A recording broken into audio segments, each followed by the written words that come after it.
Ahojte milí poslucháči, pozdravuje vás Lívia, verím, že môj hlas už mnohí poznáte, no a okrem dňa budete mať možnosť dnes počuť aj Andreja Medveďa. Andrej, ahoj. Ahoj Lívia, dobrý deň prajem. My sme sa teda spoločne v predchádzajúcich epizódach rozprávali o ceste za zdravou stravou. Dúfam, že si to už poslucháči stihli vypočuť, pretože dnes sa pozrieme už konkrétne na vstrebávanie živín z našej potravy. Ja by som teda na úvod rada spomenula, že medzi základné zložky potravy patria bielkoviny, sacharidy a tuky. To už určite všetci poznajú, či už z biológie alebo bežného života.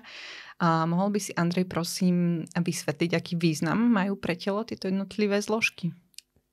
Tak, sacharidy slúžia pre telo ako zdroj energie. To isté platí aj pre tuky. To sú dva základné zdroje energie.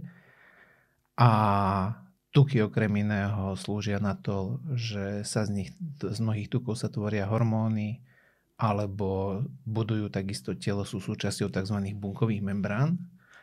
Čiže tuky sa vlastne podieľajú aj na výstavbe tela a bielkoviny môžu v takej kritickej situácii slúžiť ako zdroj energie pre telo, ale zasa bielkoviny sú veľmi dôležité hlavne na to, aby sme si tvorili tkaniva, čiže z bielkoviny v podstate zložené naše telo a sú veľmi dôležité na regeneráciu alebo na správne fungovanie imunity. No a toto všetko môžeme príjmať teda v našom jedle. Ja som si to predstavila ako takú tú pyramídu ešte zo školských čias, čoho by sme mali jesť najviac, čoho naopak najmenej, čomu sa vyhýbať. Aké zložky potravy sú ešte okrem tohto, teda čo si spomenul, dôležité a na čo by sme nemali zabúdať? Tak toto sú také zvané makronutrienty, čiže tie vlastne kvázi tie hlavne veľké živiny, a potom sú tie ešte mikronutrienty, kde patria vlastne vitamíny, minerály a stopové prvky. Čiže vlastne toto je tiež dôležitou súčasťou našej stravy a tie vitamíny, minerály a stopové prvky sú vlastne takisto veľmi, veľmi dôležité a mali by sme sa pozerať na to, že koľko ich príjmame, lebo naše telo ich naozaj potrebuje. V akých potravinách sa dokážu nachádzať najviac, aby sme boli teda takí konkrétnejší? Tak tie vitamíny, minerály a stopové prvky, oni sa nachádzajú v podstate vo všetkých potravinách. To by sme museli rozoberať všetky, tie, ktoré najviac, ale v podstate oni sa nachádzajú všade. Otázka je v akom množstve, ale človek by sa mal v podstate zamyslieť nad tým nielen to, že koľko toho príjme, ale hlavne to, koľko toho cez črevo vstrebe, lebo toto je to rozhodujúce, lebo to, čo je v čreve, ešte neznamená, že je v skutočnosti v tele. No a možno sa teda spýtam takú laickú otázku, prečo je pre nás vôbec dôležité toto vstrebávanie živín? Ľudia si myslia, že keď zjedia potravu alebo nejaké doplnky výživy, ktoré obsahujú častokrát tie vitamíny, minerály, stopové prvky alebo niektoré extrakty z rastlín, oni si myslia, že je to automaticky v tele, lebo my to dáme do úst a v podstate ide to dovnútra do tela. Ale v skutočnosti je črevo vonkajšie prostredie. Z hľadiska, aj keď je to vo vnútri, ale je to vonkajšie prostredie. A z toho vonkajšieho prostredia sa tie látky musia dostať do krvného obehu, čiže do krvi, ktoré cez krv sa roznášajú potom do tela. Čiže to vstrebávanie živín je veľmi dôležité preto, aby sme niečo, čo telo potrebuje, vedeli dostať z vonkajšieho prostredia dovnútra do tela, do krvi a cez to, aby sa to roznieslo k bunkám, lebo ten konečný spotrebiteľ sú vlastne bunky v jednotlivých tkanivách alebo orgánoch. Takže tam to všetko končí, dá sa povedať. Áno, tam to niekde končí, kde sa to vlastne spotrebuje. Čiže vstrebávanie je taká základná vec, ktorú by mal každý riešiť, pokiaľ sa chceme baviť o nejakej výžive. Platí teda, že zdravé črevo a dobre fungujúca sliznica čreva prispievajú k správnemu vstrebávaniu živín. Povedz prosím, čo je kľúčové ešte na to, aby boli tie sliznice čreva dobre vyživené?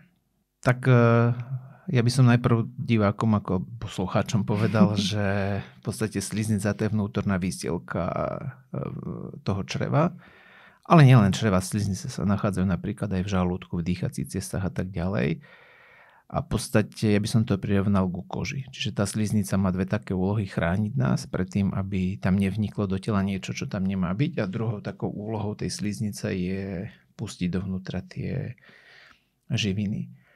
A tak ako sa ľudia starajú o kožu, lebo tam majú ten zrakový vnem nejakej zdravej kože, že ako náhle tá koža nie je zdravá a vyskytnú sa tam nejaké veci, tak ľudia sa hneď začnú starať, alebo niektorí to robia aj preventívne, tak zabúdame na to, že Tie sliznice sú veľmi dôležité pre nás, lebo nás ad jedna chránia a druhé zabezpečujú tú výživu.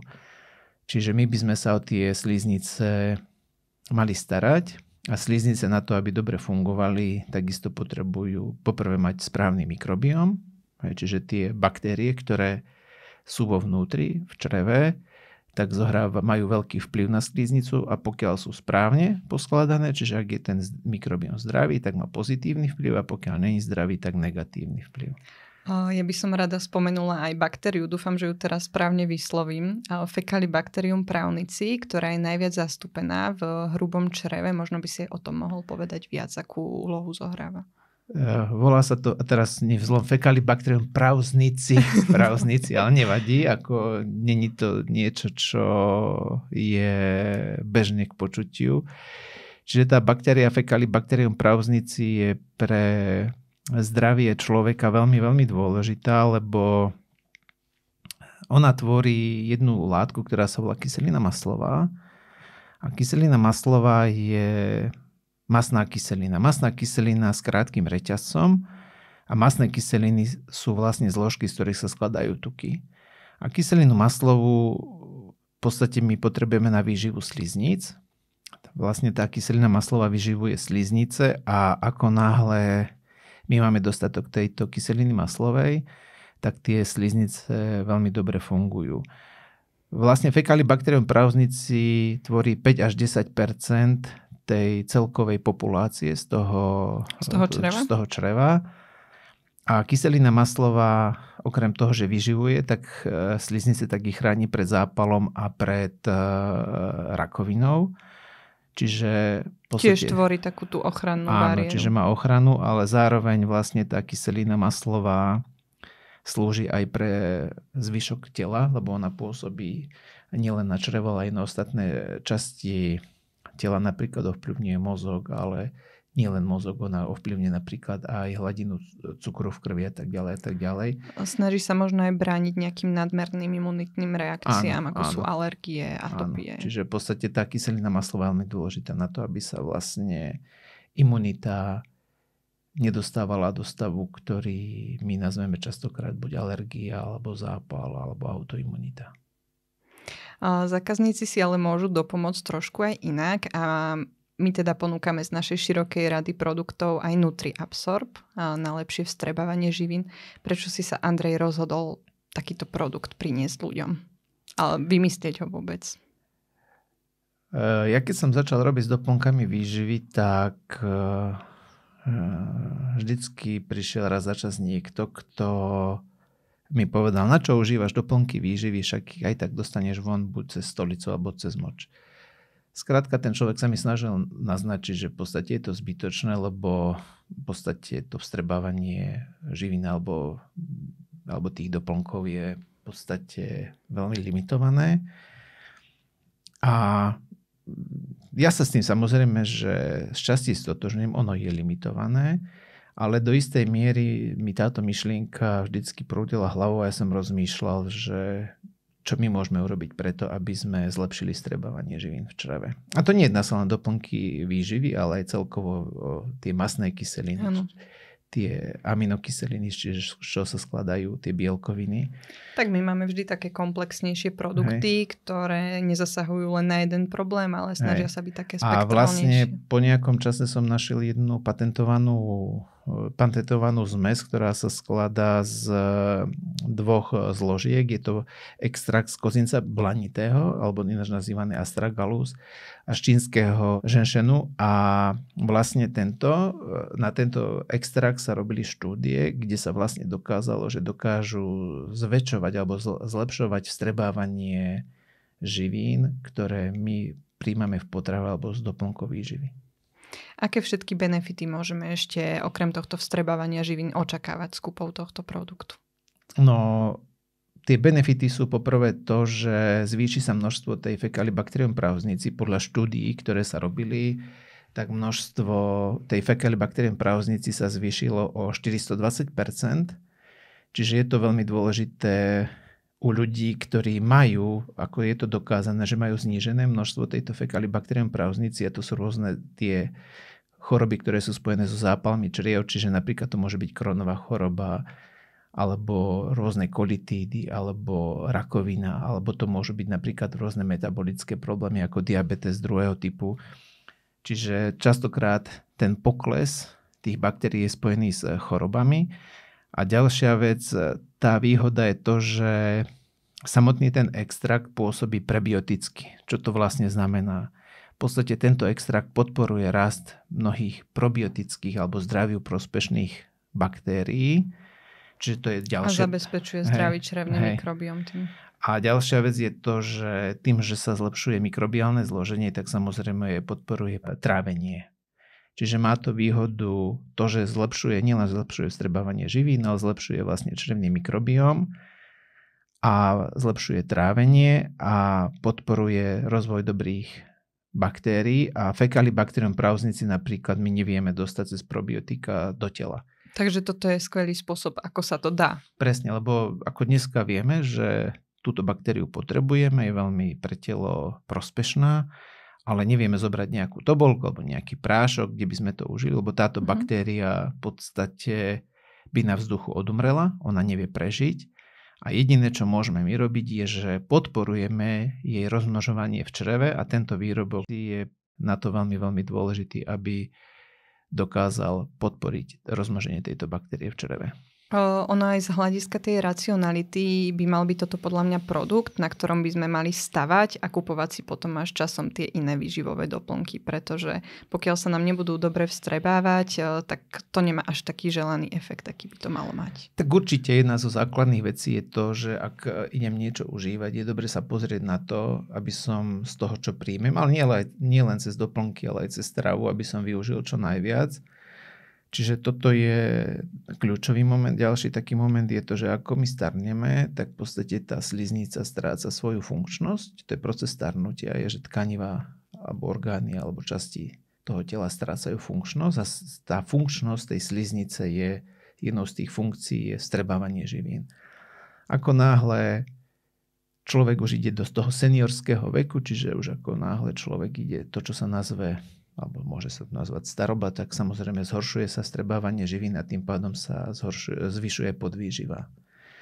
Aj metabolizmus už nepracuje tak, ako má. Čiže tam je toto veľmi dobré pre ľudí, ktorí sú v seniorskom veku. To sú ľudia, ktorí majú zápalové ochorenia, ktorí potrebujú zvýšenú regeneráciu. To je napríklad športovci, to sú ľudia, ktorí majú chronické ochorenie, alebo každé chronické ochorenie vedie k zvýšenému opotrebovaniu tela a to zvýšené opotrebovanie si vyžaduje väčší prísun živín. Čiže z tohto pohľadu je veľmi, veľmi dôležité, aby sme podporili to vstrebávanie živín. To je napríklad športovci. Športovci naozaj potrebujú oveľa zvýšenú regeneráciu. A samozrejme každý jeden človek, ktorý užíva doplnky výživy, tak je to pre ňoho takisto dôležité. Aby som napríklad spomenul omega-3 mastné kyseliny. Omega-3 mastné kyseliny sú pre telo veľmi dôležité, telo si ich nevie same vyrobiť. Sú skvelé aj na nervový systém. Nie len ako oni pôsobia. Na mozog, na cievy, ale tiež je to taký komplexnejší produkt, ktorý sa odporúča každému. A v podstate patria medzi tie pomerne drahšie produkty, lebo v podstate ten zdroj, tie ryby, není to lacná surovina a niekedy ľudia dávajú pomerne veľmi vysoké finančné čiastky na to, aby prijali dostatok omega-3 mastných kyselín, ale ľudia si neuvedomujú, že aj tie omega-3 mastné kyseliny majú nejaký limit vo vstrebávaní. A pokiaľ sa robila štúdia, kde sa užíval rybí olej s omega-3 mastnými kyselinami, tak sa zlepšilo vstrebávanie tých omega-3 z rybieho oleja pri užívaní Nutriabsorbu o 100%. Čiže v podstate ľudia ako keby, že z toho istého Takže doplnku... ešte raz taký lepší efekt to malo. Napríklad pri ľanovom oleji sa to zlepšovanie tých omega-3 z ľanového oleja, nie len tých omega-3, lebo ľanový olej nemá len omega-3, sa zlepšilo o 58%, pri konopnom oleji o 28% a pri omega-7 mastných kyselinách, čo je napríklad rakitníkový olej, ktorý je tiež u mnohých ľudí populárne, sa zlepšilo vstrebávanie o 38% z čreva. Keď si to zoberieme teraz na príklade tých omega-3, tak ako to majú ľudia užívať? Pred jedlom, po jedle a naraz? Alebo teda ako im to odporúčaš?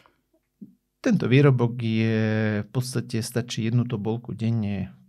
Ja si napríklad dávam tento, lebo tak aj ja stárnem a ja si dávam jednu tobolku ráno po jedle, tento výrobok a separátne od iných produktov? Nie. Čiže môžeme tento to doplnok sa bez spoločne problémov môže kombinovať s ktorýmkoľvek iným doplnkom. V úvodzovkách ľudia to nazvú, že či sa to nebije sa to s ničím. Čiže vôbec tam nie je absolútne žiadny problém, čo sa týka toho, že by ten výrobok nemohli užívať alebo kedykoľvek, alebo nejaké obmedzenia s nejakými inými, lebo častokrát sa ľudia toho boja, nemusia sa toho bať. No a keďže veľké percento našich zákazníkov tvoria mamičky, ktoré sa snažia pomôcť ich deťom, tak by ich určite zaujímalo, či tento produkt môžu aj deti. A ak áno, tak potom od akého veku? Čo sa týka detí, vôbec tam nevidím absolútne žiadny problém a ja by som sa vôbec nebal dať tým deťom od toho 6. roka tento doplnok a je to absolútne bezpečný produkt. Ono, keď sa vyvíjajú suroviny, tak veľa tých firiem si dáva robiť na to štúdie, ako tie suroviny pôsobia napríklad na pečeň, na obličky a tak ďalej. A vlastne tento produkt, ktorý bol fakt vyvinutý jedným profesorom na vysokej škole, ktorý už je na vysokej škole, čiže bol dokázaný ako absolútne bezpečný. A tých účinných látok je tam v úvodzovkách málo. Je tam, myslím, že 50 mg v jednej dávke toho extraktu. A v podstate nie je to žiadna veľká dávka, ktorá by bola, ale napriek tomu stačí, aby sa vlastne to vstrebávanie živín zabezpečilo vo veľa vyššej miere. Ja som si to teda vyhľadávala v lupe, aby som vedela zodpovedať čo najviac otázok na NutriAbsorb, a tak by som sa chcela za facebookovú skupinu opýtať aj otázku, ktorú dostávam naozaj asi na každý jeden produkt. Či ho môžu aj ľudia, ktorí trpia histaminovou intoleranciou, celiatici alebo tí, čo majú SIBO?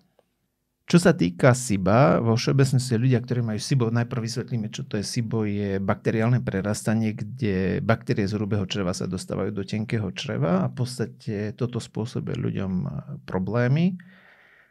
A tam by nemal byť problém pri SIBE. Problém je to, že naozaj aj histaminová intolerancia, aj SIBO sú veľmi špecifické problémy tráviaceho traktu, kde niekto to môže tolerovať veľmi, veľmi dobre a niekto môže to tolerovať horšie.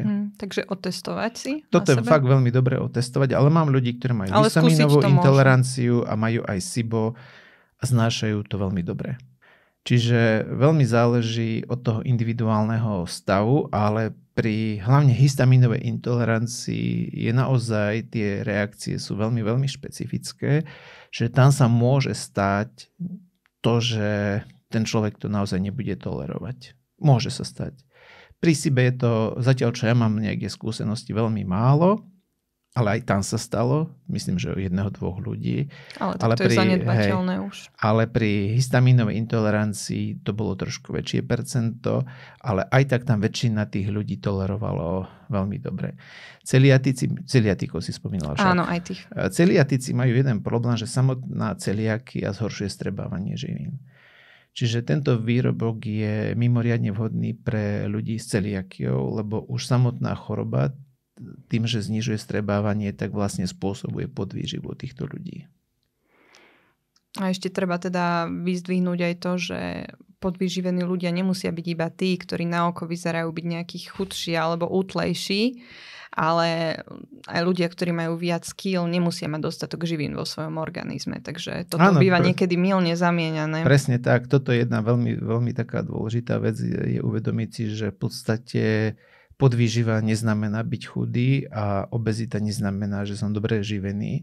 V skutočnosti častokrát to tukové tkanivo, ktoré môže byť u mnohých ľudí oveľa objemnejšie, tak spôsobuje v tele zápaly a samotné zápaly sú zdrojom vyčerpávania mnohých živín. Čiže ten NutriAbsorb je fakt veľmi, veľmi dôležitý z pohľadu toho, že aby sa tí ľudia dobre zásobili živinami. Teraz, keď o tomto rozprávam, tak asi možno, že predbieham, ale ma napadla myšlienka, že sa ma teraz môže niekto spýtať, že či náhodou z toho ešte viac nepriberú. No určite nie. Tu nejde o to, že živiny sa nemusia spájať s priberaním. Presne tak. Okamžite. Čiže to nie je tak, že ja zrazu priberiem, čiže není to tak. Ale určite veľmi dôležité pre tých ľudí, ktorí majú tieto problémy, určite užívať tento výrobok. A mali by ho, predpokladám, užívať pravidelne.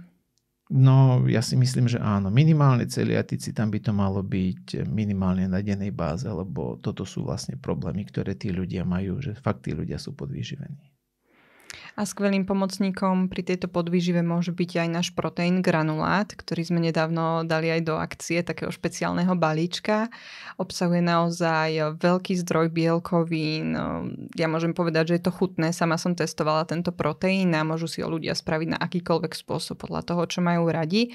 A nie len, že dostanú do tela dostatočný príjem bielkovín, ale ešte ho zvýšia pomocou NutriAbsorb. No teraz je obdobie jesene a choroby sú už v plnom prúde.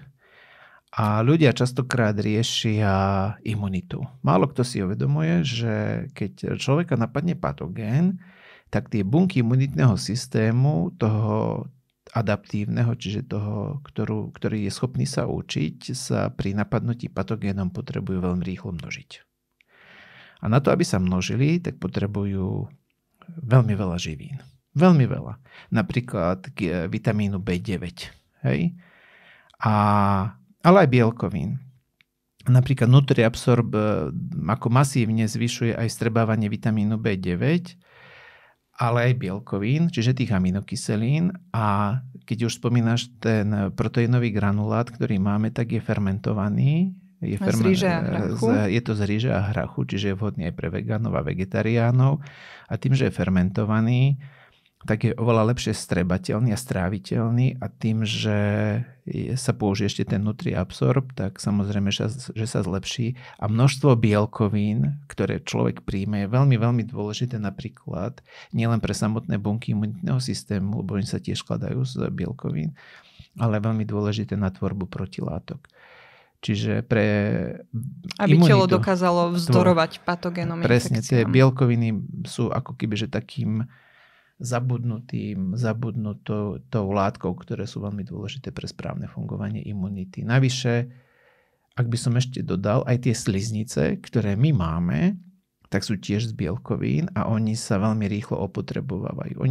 Tie bunky v slizniciach, tým, že sú vystavené rôznym nepriaznivým vplyvom, sa potrebujú rozmnožiť každých 7 dní.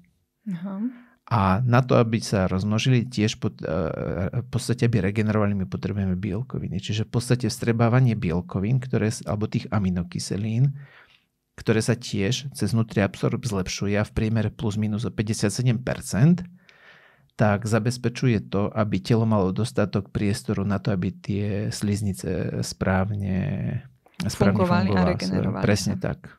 A môže to byť skvelá alternatíva aj pre tých, ktorí sú na nízkosacharidovej strave a už možno niekedy strácajú inšpiráciu, čo si navariť a čo spraviť, tak vyskúšať tento proteín. To je naše odporúčanie. To určite, lebo samotný proteín obsahuje veľmi, veľmi málo sacharidov, to je fakt doslova pár percent, obsahuje aj vlákniny, čiže tam je to aj pre tých ľudí, ktorí sú na nízkosacharidovej strave veľmi hodné. Ochutiť ho bežne ako mäso a podávať už čímkoľvek chcú. Ja na to nenám dopustiť, ako je to veľmi, veľmi rýchlo pripraviteľné a aj veľmi rýchlo to dokáže človek spracovať, čiže netreba to nejako špeciálne skladovať, čiže je to podľa mňa fajn.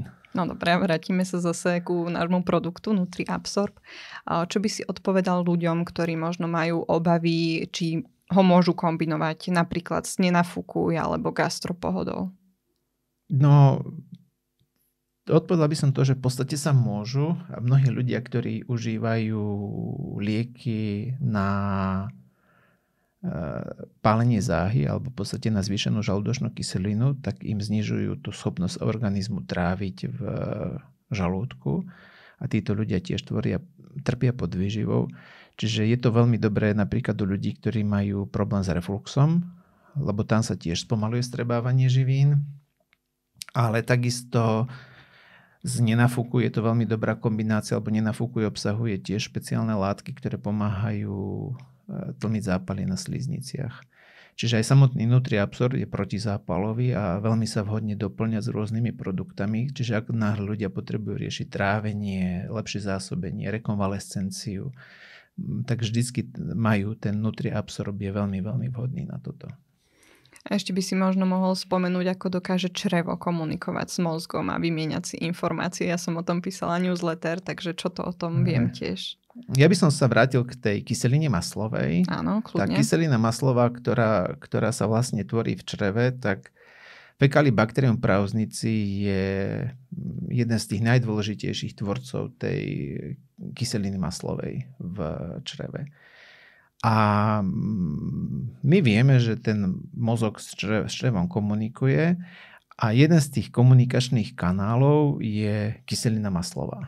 Kyselina maslová v tele vzniká vyslovene len v čreve a to, čo nespotrebujú tie slizničné bunky, tak v podstate sa vstrebáva a dokáže prúdiť do tela a dokáže sa dostať aj do mozgu.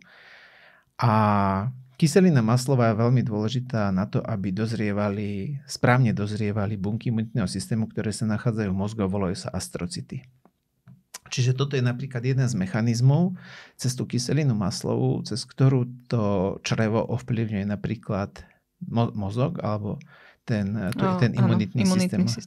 A astrocity v podstate chodia a kontrolujú vlastne všetky nervové bunky, neuróny a prejdú kvázi ten mozog ako 2-krát za deň a kontrolujú a opravujú, čo tam treba opraviť. Čiže v podstate tá kyselina maslová je veľmi, veľmi dôležitá napríklad aj pre správny vývoj nervovej sústavy alebo mozgu. Čiže toto je a tým pádom aj u detí je to veľmi dôležité. Týmto to vieme potvrdiť. Samozrejme, že pre kohokoľvek je to veľmi dôležité, nielen pre tie deti. A toto je to, prečo možno aj dneska máme čoraz viac neurologických problémov, alebo ľudia majú viac neurologických problémov, je to, že tí ľudia majú častokrát zničené črevo a oni si neuvedomujú, že vlastne cez mnohé tie látky, ktoré sa v čreve tvoria, buď to pozitívne alebo negatívne vplýva na aj iné časti tela, okrem iného na psychiku, na pozornosť, na koncentráciu. No samozrejme, lebo keď nás niečo trápi a máme nejaký zdravotný problém, tak to ovplyvňuje psychiku. Ono aj keby, že nemáme to vedomie, tak vlastne sa tam spúšťajú reakcie, ktoré potom môžu viesť cez rôzne mechanizmy, napríklad k zníženiu tvorbu serotonínu, čo je vlastne hormón šťastia. Čiže nie je to len o tom, že mám vedomie, lebo častokrát ľudia nemajú vedomie, že majú tie problémy v tom čreve. To je kopec ľudí, má problémy v čreve, len nemajú to vedomie, lebo to ešte neprerástlo do takých rozmerov, ale u nich sa to už môže vlastne prejaviť práve na iných častiach tela, okrem iného na psychike. Čo by si odporúčal ľuďom, ktorých bolí brucho a napríklad ešte nevedia prečo? Iba ich bolí. Čo za tým hľadať? Nesprávnu stravu? To určite. A čo ešte možno všetko? Že ešte nemajú nejak diagnostikovaný zdravotný problém, iba teda ich sem tam bolí brucho. A toto je trošku zložitejšia otázka, ale ja sa pokúsim jednoducho ľuďom odpovedať. Ak sa niečo deje, vždycky nejaká príčina. Aj bez žiadnej reakcia neexistuje. Tá bolesť to je vlastne reakcia toho tráviaceho traktu na niečo, čo sa deje. Ja použijem jednoduchú takú logiku z dediny. Ja som chlapec z dediny a prvá moja taká logika je, že môže tam byť buď nejaká intolerancia, čiže v podstate môj tráviaci trakt nevie rozložiť nejakú zložku potravy, ktorú by mal rozložiť, ako napríklad mliečny cukor, laktóza, alebo môže to byť už náznak histamínovej intolerancie, že v tele sa tvorí veľa histamínu a toto spôsobuje bolesť. Takže byť ostrážitý a sledovať. Čiže to je veľmi dôležité, alebo tam už môže byť nejaká alergia, alergická reakcia, alebo to už môže byť nejaké zápalové ochorenie. Čiže každopádne moja taká jednoduchá rada, že vypustiť všetko, čo môže byť kvázi pre ten tráviaci trakt problém. Čiže ja hovorím, lepok je jeden z najväčších problémov pre to črevo. Je tam problém krávskej bielkoviny, laktózy, to sú alergény, ktoré môže byť orechy, soja, arašidy alebo vaječné bielka. Čiže postupne to vylúčovať a sledovať, že tým vylúčením... Čo sa bude s tým organizmom diať? Či nás stále bude bolieť? Samozrejme, že ľudia by mali vyhľadať nejakú odbornú pomoc, kde by im to mali vyšetriť, ale aj tam by som bol opatrný, lebo častokrát som mal prípady ľudí, kedy napríklad im nebola oficiálne stanovená žiadna diagnóza. A tí ľudia napríklad po vysadení mliečnych výrobkov, alebo napríklad vajec, alebo napríklad orechov sa im ten stav, alebo lepku sa im stav rapidne zlepšil. Čiže vždycky by som bol v tomto smere sa držal aj toho vlastného pozorovania, alebo vlastné pozorovanie je nadradené výsledkom akýmkoľvek laboratórnej diagnostike, lebo ak ja pozorujem, že niečo sa deje a mám to odpozorované, že to tak je, tak si tým človek musí byť istý. Presne tak. A ďalšia vec je, že treba si uvedomiť, že ako náhle ten človek už má takéto problémy, tak by mal vždy uvažovať okrem iného nad zmenou stravy. A nie len krátkodobo, ale podľa mňa už dlhodobo, lebo ak sa nezmení to, čo je spúšťačom toho problému, tak je naivné si myslieť, že sa to zmení len to, že ja si niečo zoberiem. A samozrejme, že tam podľa toho, čo to je, by bolo už potom vhodné dávať a niektoré tie doplnky výživy na... To už podľa tých špecifických problémov, ale teda vždy pri akomkoľvek tráviacom probléme odporúčame najprv zmeniť stravu, čo je niekedy ťažké, aby to človek skonfrontoval. To je pre ľudí najťažšie. Pre nich nie je najťažšie niečo kúpiť, to je pre nich pomerne jednoduché, ale pozrieť sa na tú zmenu stravy a hlavne byť ochotný sa pozerať to, čo robím, aký má následok na mňa. Toto ľudia neochotne robia, lebo zrazu si to vyžaduje ich zapojenie do procesov budovania zdravia a ľudia to väčšinou radi odovzdávajú druhým ľuďom. Nech to za nich rozhodnú oni. Áno, a dneska si to spomenula aj v článku, ktorý som poctivo čítala, že teda to, ako reagujú rodičia, to má následok aj na tie deti, tak sa budú správať aj tie deti, taký budú mať životný štýl, také bude ich zdravie celkovo. Presne tak. Ľudia majú radi hovoriť, že za to môžu gény, lebo tie sa dedia, ale my si neuvedomujeme, že častokrát to, čo sa dedie, má oveľa väčší vplyv na naše zdravie, náš postoj k strave, k životnému štýlu a k spôsobu, čo robíme, ako robíme. Tak niekto, kto bol pozorný, možno vie, o ktorom článku hovoríme, aj keď si to pustia neskôr. No dobre, ale teda platí, že zdravé čreva rovná sa zdravá myseľ a tým aj psychická vyrovnanosť. Určite črevo má obrovský vplyv, preto ako náhle ľudia majú akýkoľvek problém, vždycky by sa mali pozrieť do toho čreva, lebo poprvé z čreva sa môžu nedostatočne strebávať živiny, ktoré potrebujem na regeneráciu alebo na riešenie problému, môžu sa nadmerne strebávať toxíny, vznikajú tam zápaly, cez tie zápaly črevo ovplyvní v podstate všetko, vznikajú tam tie baktérie, tvoria tie metabolity, ktoré takisto ovplyvňujú mnohé časti tela. Čiže črevo je vždy niečo, kde by sme sa mali pozerať a ten Nutriabsorb je z môjho pohľadu jeden špičkový výrobok, fakt špičkový, ktorý... Možno taký podceňovaný trošku. Áno. Alebo nie dobre a nesprávne pochopený. Ľudia ho ešte nemajú zaškatulkovaného v škatulke zázrak, lebo ľudia väčšinou hľadajú jeden doplnok, ktorý rieši všetko. Bohužiaľ to tak nie je. Ale nedávno mi písala jedna pani, ktorá mi povedala, že mala vážne tráviace problémy, nenapísala čo a že zjedla jedno balenie Nutriabsorbu a tie tráviace problémy ako rapidne ustúpili, čo som bol ako fakt veľmi prekvapený po jednom balení. Ako to už je pre mňa na úrovni zázraku. 30 kapsul má jedno balenie? Áno, to je dávka na mesiac. Takže mesiac ho užívam. Áno, dávka na jeden mesiac. Čo je pre mňa, z môjho pohľadu to je už na úrovni zázraku. Určite. Tak ak sa poslucháči rozhodnú tento produkt vyskúšať, tak nech nám určite dajú na Facebooku vedieť, ako im pomáha. My budeme za to len radi, pretože nás to bude motivovať. A ja ti, Andrej, ďakujem, že si dnes prišiel porozprávať o strebávaní živín, lebo je to naozaj dôležité.